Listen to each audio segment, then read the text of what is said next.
Good evening. My name is Jose Francisco Espinosa Munoz, and today I'll be talking about communicative approaches known as communicative language teaching and CLT. It first appeared in the 1970s.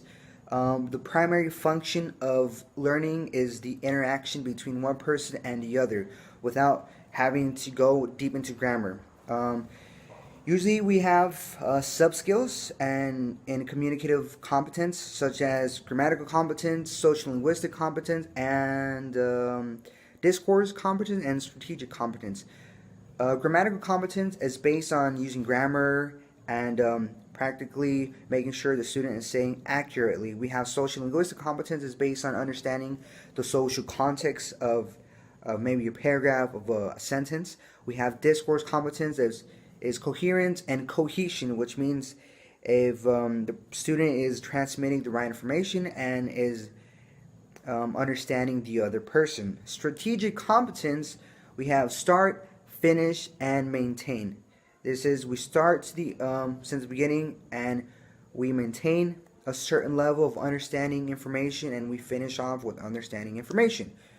The view of language, we have two linguistic categories and communicative categories. Linguistic categories is based on correctness, usage, and signification. Those are some important ones I will explain. Communicative categories, we have use, value, and utterance.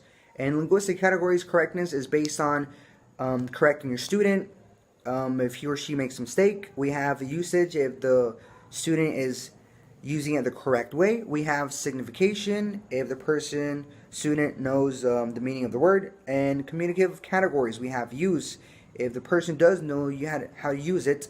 The value, it's referring to if it's meaningful, if it's important for a student to know. And usually a student chooses if the information is important. It's good for the student to understand because then he or she will know how meaningful it is to know the information. And then we have utterance. For example, I can say it's cold in here, following a structure. In the utterance, I can say cold. Huh? Those are two types of ways as well. Okay, I will explain two approaches, the main ones, the really, really important ones. We have the lexical approach and we have the task-based. First, I will start off with the lexical approach. Is based in acquiring chunks of words.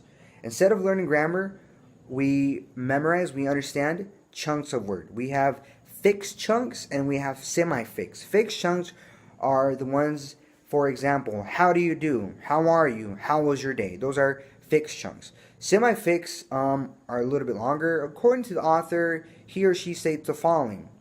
We have four categories. We have words, polywords, collocations, fixed expressions, and sentence frames. Words, we have push, fruit, exit. That's some examples. They're not really used frequently, but they are really significant. We have collocations, such as combining two words together. Make a cake, do exercise. We have to use two words in order to make a sentence, 2 or 3 words. And we have fixed expressions like I'll see what I can do, a little bit longer. We have sentence frames, which is a little bit way longer, more sentences, more than fixed expressions.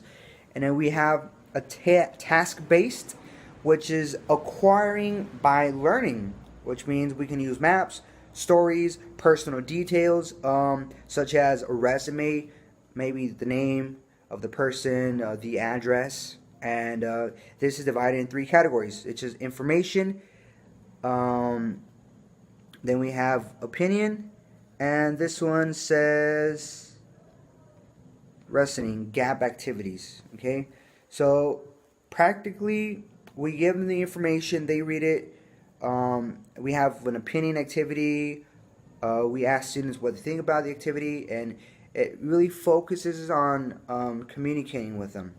And in this approach, we have 2 types. We have a pre-task and we have a task. A pre-task is when we involve the whole group. It's more like a public audience. And then the task is when we actually make them work, and it's more like individually. Okay. In conclusion, CLT learning is really important. We use this very much. We use it a lot. nowadays.